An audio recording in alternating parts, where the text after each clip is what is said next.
Now at 6 and streaming on crossroadstoday.com, a former Edna ISD teacher and coach is indicted by a Jackson County grand jury. A report reveals details on a plane that crashed on a Victoria intersection. Plus, Riverside Park is back open after a chemical leak. We'll have the latest on what happened. We got a little sunshine today, and that got the temperature into the 80s. When will we get out of the 80s? We'll be talking about that coming up in a moment. And the Ganado Indians look to win their first state title this Thursday afternoon. I'll highlight their state title matchup coming up in sports. You're watching 25 News Now at 6. Good evening and thank you for joining us. I'm Shawna Currie. And I'm Brubaker. Riverside Park reopened to the public this afternoon at 11:15 this morning. The park was closed due to a hazmat incident. A soil shift caused a break in a disinfection line, leading to a brief chlorine dioxide leak that ignited a small grass fire. Emergency workers evacuated and secured the park between Grover's Bend and the park's building. No injuries or exposures occurred, and water service remains unaffected. Riverside Golf Course remained closed due to staff being dismissed for the day. TCEQ Corpus Christi responded to the incident. The city reported to TCEQ that the broken gas line is isolated downstream and upstream. Victoria's Emergency Management gives a full report on its response to last week's plane crash. That report was shared at today's Commissioner's Court meeting, and it showed the pilot reported a loss of fuel emergency on the plane's return to Victoria after flying for nearly 5 hours. It was also determined the pilot was not able to return to Victoria Regional Airport, just 2 to 3 miles from the crash site. Victoria Regional Airport Manager Lenny Lerna said the NTSB and FAA should be issuing preliminary reports this week, with official reports taking up to a year to complete. The full report from Victoria Emergency Management is available on our website, crossroadstoday.com. A Jackson County grand jury indicts a former Edna ISD coach. Authorities arrested Logan O'Connor on September 16th on allegations of improper relationship between an educator and student, sexual performance of a child, and online solicitation of a minor. O'Connor taught at Edna Elementary and coached high school varsity sports. He resigned from the district shortly after his arrest. Well, Calhoun County is now under new leadership after the late Judge Richard Meyer died unexpectedly last month. The Calhoun Commissioner's Court appointed a new county judge and Precinct 2 commissioner this past Friday. 25 News Now reporter Trenton Whiting met with those appointees today and joins us with more details. Trenton?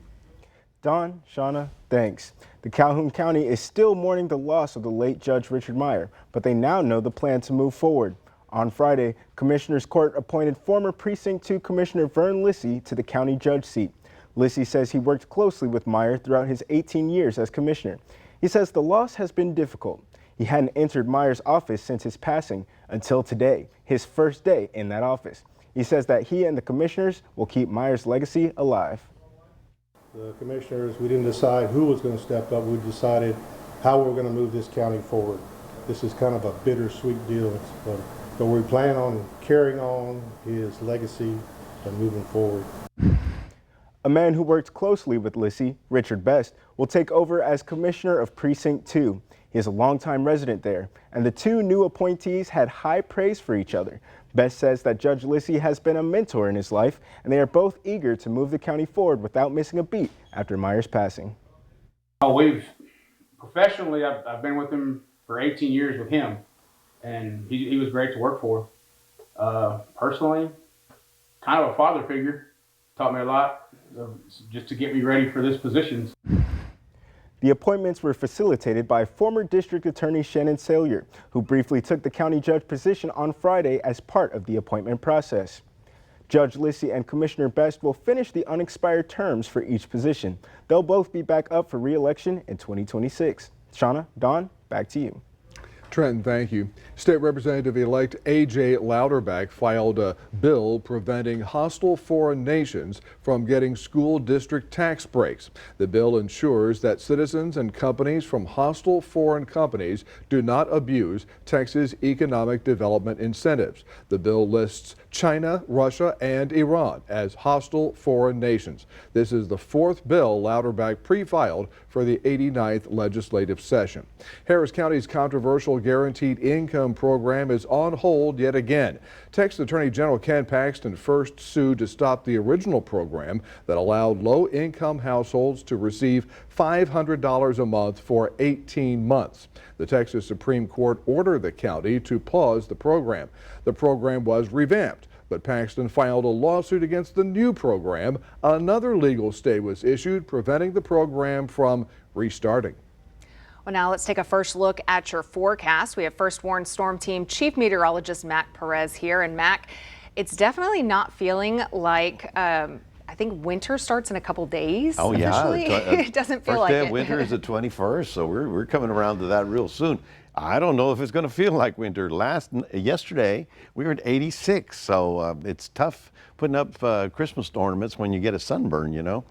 We are looking at this little frontal system that'll be moving through our area by Wednesday, and that's actually just going to clear us out and bring us some cooler weather. We'll be talking about that and taking a look at the long range into the holiday week coming up in a moment. Back to you. Mac, thank you. A DPS trooper is in critical condition after being hit by a car while working a crash on the Dallas North Tollway this morning. The trooper responded to a single vehicle crash involving a Toyota Camry this morning. The DPS reports the trooper, whose name has not been released, was outside his patrol car and standing on the highway when a Mini Cooper hit him. The trooper was transported to the hospital. Officials say they do not think weather or alcohol were factors in the crash involving the trooper. The outside northbound lane of Lawrence Street is closed from Walnut Street through the Mesquite Lane intersection through December 20th so that CenterPoint Energy can complete gas line repairs. The road is expected to remain open to two-way traffic. The intersections of Lawrence Street with Walnut Street and Mesquite Lane are open and accessible. All homes and businesses in the area are open and accessible. Growing oil industry support for a methane reduction rule could help it survive Trump's return. You can read this full Texas Tribune article by visiting our website, crossroadstoday.com. Dramatic video shows an SUV crashing through the wall of a Houston barber shop. The incident sent 3 people to the hospital, including an 11-year-old boy who was sent flying into the neighboring business. Luke Jones has more. We're pausing the video right at the moment of impact. This Porsche SUV barreling into the 32 Degrees barbershop, hitting a young boy. A car came through my shop, man. Just seconds earlier, a typical busy Saturday. We in there, we joking, we clowning, we do what barbershops do. When a painter working outside comes in to warn them about the SUV. At that point, it had just hit this car. But when it plows through this church and starts taking out walls into other businesses, barbershop owner Derek Brown's customers take off running. Some aren't quick enough. This 11-year-old boy sent flying out of sight. Man, it was crazy, man. I was shook up, man, when I turned. I was like, because it's like the kid just disappeared. And one of my barbers was screaming. They found him in the massage parlor next door. The Porsche in this gun shop, 2 businesses over. The driver alert and talking, according to Joseph Rothschild, who owns this strip center. He said he remembered backing up and he remembered going forward, but after that he just remembered waking up in the space. Rothschild says he'd just come from dialysis treatment and likely suffered a medical emergency, one that came very close to claiming lives. I don't know, it's just one of them things that happen, man. The 11-year-old suffered internal bleeding and needed surgery. A woman in a dress store was also hurt and taken to the hospital along with the driver. Well, this is the most wonderful time of the year. We want to see how you're slaying it. Share your holiday magic with us by sending in your best festive photos. We'll feature them on our social media accounts every day until Christmas week. All you have to do is head to crossroadstoday.com and start submitting. And remember to subscribe to our YouTube channel, Crossroads Today. Hit the like button and click the notification bell. Stay with us. Coming up on 25 News Now at 6, the latest on a school shooting that left a teacher and student dead and many more with injuries. Also ahead, TikTok challenges a U.S. law that could shut it down soon.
An East Texas doctor pleaded guilty today in connection with his role in a $5.5 million COVID-19 test fraud scheme.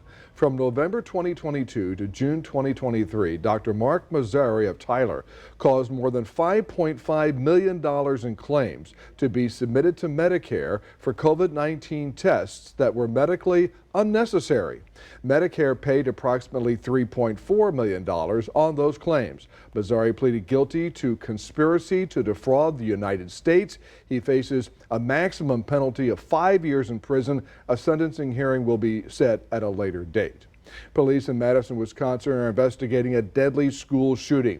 At least 2 people were shot and killed and multiple others injured. Police say the victims are a teacher and a student. The shooter was a 17-year-old female student. Jen Sullivan has the latest on this developing story. A deadly school shooting just days before Christmas in Madison, Wisconsin. Right now, my heart is heavy for my community. My heart is heavy for Madison, and we have to come together as a community and figure out what happened here. Just before 11 a.m. Monday, police say they responded to the shooting at Abundant Life Christian School. We had a call coming in at Abundant Life Christian Church, 4901 for Engine 5 and Medic 5 for a shooter, just advising someone was shot. The school is home to 390 students from kindergarten up to 12th grade. We know that the suspect shooter was a teenage student who attended the school. Police say at least 2 people were killed, several others were injured and taken to local hospitals. Every child, every person in that building is a victim and will be a victim forever. And these types of trauma don't just go away. There is no further threat to the community, but the streets around the school were blocked off as parents desperately waited for answers. Those who live nearby described the scene as chaotic. I saw groups of kids coming out of the school in groups into the church sanctuary, probably as they were in lockdown, and clearing the building and slowly taking out the kids bit by bit by bit. The school posting this message online: prayers requested. Today we had an active shooter incident at ALCS. We are in the midst of following up. We will share information as we are able. Please pray for our Challenger family. I'm Jen Sullivan reporting. This brings us to our viewer poll today. What do you believe is the most important step to address school shootings?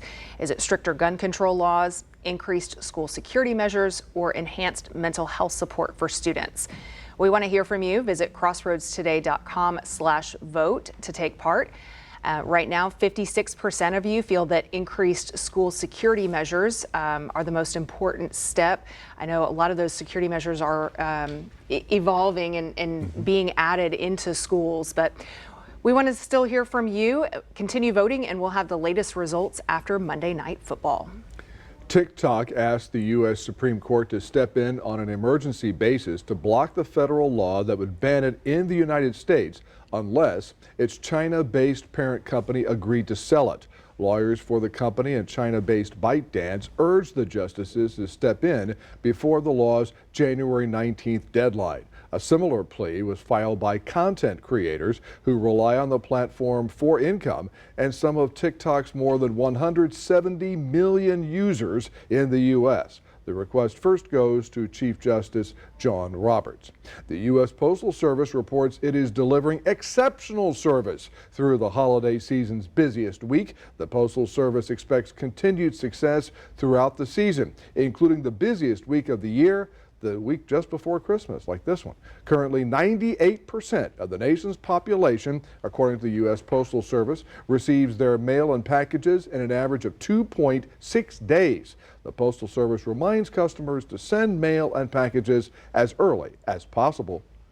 HEB is hosting its 24th annual Feast of Sharing holiday dinner this week in Victoria. On Wednesday, a free meal will be served from 4 to 8 p.m. at the Victoria Community Center, located at 2905 North Street. The event will also feature live music, arts and crafts, activities for children, and entertainment for all ages. This holiday season, HEB celebrates by giving thanks to its customers and bringing family, friends, and neighbors together. Gas prices are falling in Victoria just in time for the holidays. AAA Texas reports the average gas price in Victoria is $2.47 a gallon. This is 6 cents less per gallon than last week and 12 cents less per gallon than 1 month ago. Well, good evening, everybody. It's still a warm 75 degrees. The clouds are going to redevelop tonight, but in the daytime, we had enough heating that actually gave us a little sun. We've got sun for 2 more days and 80-degree temperatures for 2 more days, but then there's a cool down as we get to the end of this week. 86 was the high, which tied yesterday, and yesterday was a record.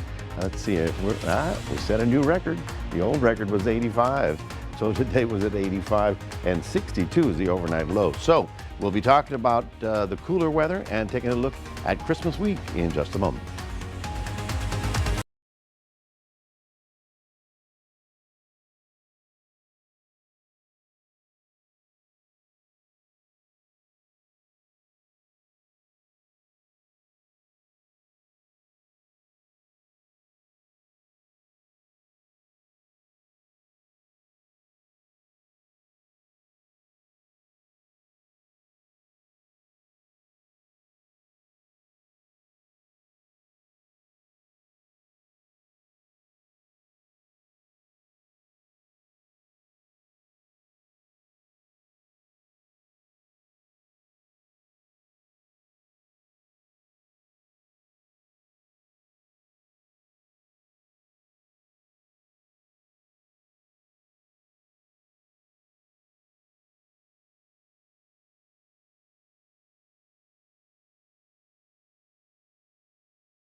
Well, good evening, everyone. We do have a little frontal system right up there by the Dallas area, but it's really not much of anything. However, that one's going to fall apart. There's one on the west coast that's going to be coming in, and that's the one that on Wednesday will finally get us a little slightly cooler weather, but you can't use the word cold. We'll just say cooler. As you can see, the cloud deck did break this afternoon because of the heating. Now the atmosphere is cooling down, so we're going to condense all that moisture out, and we're likely to see overcast skies tonight and in the early morning hours of tomorrow. There's that front. This is the one that's sort of falling apart as it moves through our area overnight. And this one out here is the one that's actually going to bring us somewhat cooler weather. It's out on the west coast right now, giving them quite a bit of rain and snow at the higher elevations. But that our temperatures get cold, well, get a load of this. We're looking for 63 and then 80 tomorrow, Tuesday, 63, 80 again on Wednesday. Frontal system there you go on Wednesday night, and Thursday down to 46 and 67, a little bit closer to normal for this time of year. However, we still don't see any significant rainfall headed in our direction. All we're getting is that little light rain and drizzle mist. Overnight lows throughout all of deep South Texas continue to get down into the 60s tonight, only the 60s.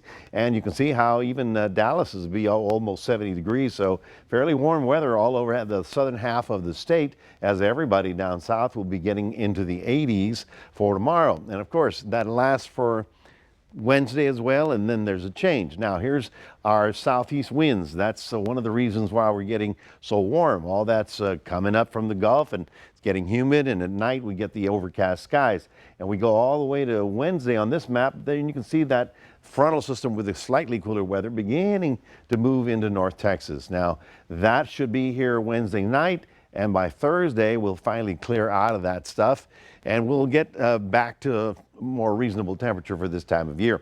We're going to take a look at the long-term picture. This is the national view. This is the national model. It goes out as far as we can go, which is 7 days, but it'll give you an idea of what to expect. Now, generally speaking, I'm going to focus on Texas. This is only precipitation, no cloud deck. So here's the little system that comes through.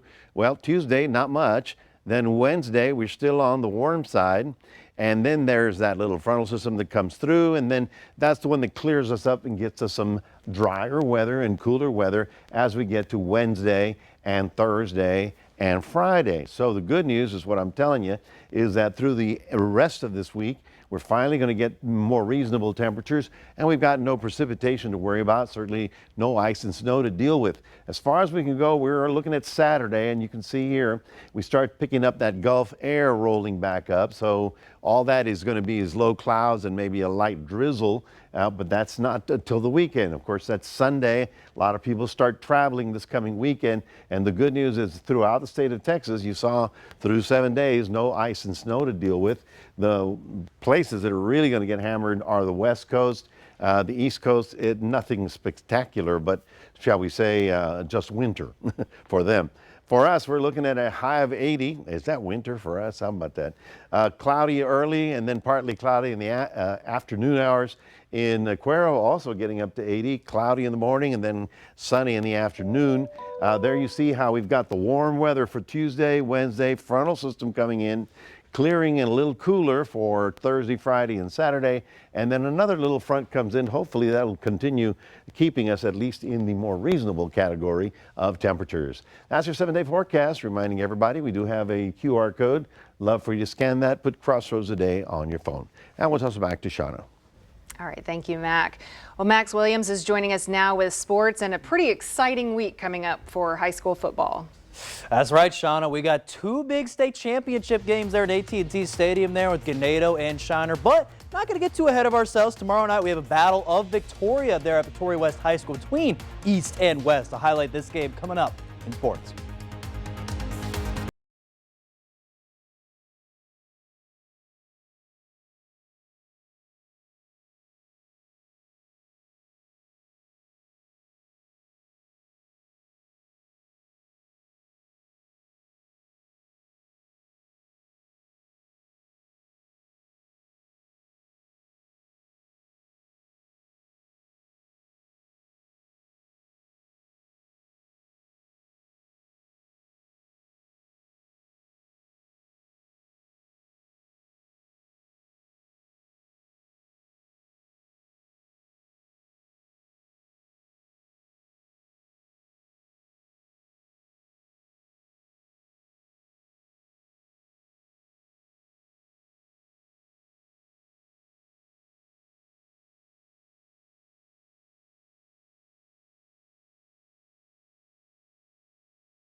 Everyone, it is state championship week, and we only got 2 teams remaining here in the Crossroads. One of them is making it for the first time in school history. Yes, that is the Ganado Indians. They're headed to Jerry World with the shot to win its first title on the gridiron there. They have been dominant throughout this entire postseason. Don't plan on stopping after the game that was even-keeled there. Josh Irvin just told his guys that no one's goal was to make it to state. If it was us to win it, and while he couldn't be more proud of the staff for putting his guys in this position, the focus is getting one more win.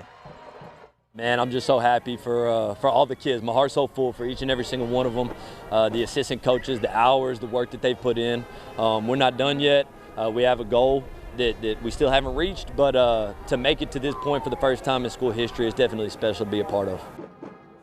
And Irvin and Ganado are hoping to have a complete team effort there versus Stanford Bulldogs there this Thursday afternoon. Now, getting here to our viewer poll with the Ganado question again. We know obviously this game's a team sport, but I wanted to get some specific players and think about from your fan base who you thought could be the biggest impact player here in order for Ganado to win their first state title this Thursday. And I had 4 options right there: quarterback Bryce Ullman, running back Logan Burrs, wide receiver Austin Pena, and then linebacker Landon Hicks. And for most of you, it's kind of split right now. Landon Hicks has the lead right now. Bryce Ullman kind of there close by, Pena there as well, and Burrs. So again, like I said, all of them could be big contributors, but again, I'm just curious to see what you guys all thought. So we'll see if anything changes going into 25 News Now Sports at 10 p.m. p.m. Now over to the hardwood. We have the Battle of Victoria tomorrow night when Victoria East faces Victoria West there at West High School. The tip-off will be there at 6:30 there tomorrow night. East heads into tomorrow's game 9-9, while West is going to be 4-6. And both teams trying to build some confidence heading into district play.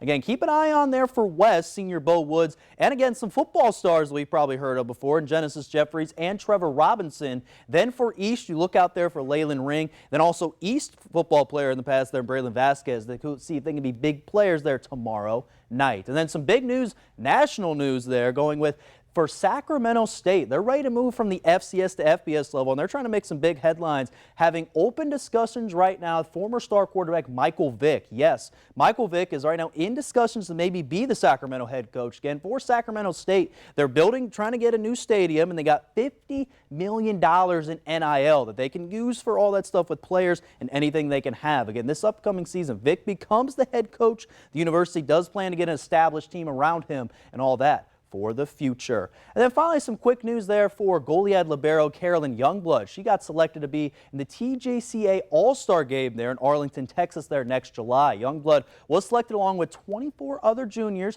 in the 1 and 4A ranks to play in this game. So congrats there to Youngblood, and hope she can make the city of Goliad proud and the entire Crossroads proud as a whole. That's going to do it here in sports. Don and Shawna, back to you. All right, Max, thank you. We're back in a moment. A Northern Michigan hotel is offering a sweet, get it, sweet deal on a one-of-a-kind experience for Detroit Lions fans.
Finally tonight is a one-of-a-kind experience for Detroit Lions fans at the Grand Traverse Resort and Spa. It's a Lions-themed room from the moment you walk through the door. The room features custom decor with the team's signature blue and silver. Inside you will find full-sized helmets, framed photos, and official licensed gear. The suite is designed to bring the Ford Field experience to Northern Michigan. The Touchdown Suite is the only room available at the resort, and due to a high demand, you'll have to call to make a reservation. And since the Lions haven't made the NFL championship game since 1957, you have plenty of time to make a call for the reservation. Yeah. You know. Looks like something you would see in one of the stadium suites. Oh, Exactly. absolutely, Yeah. absolutely. Maybe without the bed. Do you think they have a bed in there? Probably couches. Oh, couches, yeah, couches. On some stadiums. Realistic with stadium wise. Some, yes. Now, is it good sleeping weather because it's wintry tonight, or No, you're gonna have to make sure you turn the air conditioner on tonight. We're only getting down to the mid 60s tonight, and the next 2 days will be in the 80s. Doesn't feel much like December. However, Wednesday night, a nice north wind blows in.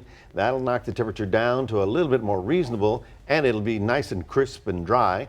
And then another front comes in for the weekend, so all of a sudden we'll get back to where we're supposed to be this time of year. In December, yes. All right. Thank you, Mac. Thanks for joining us.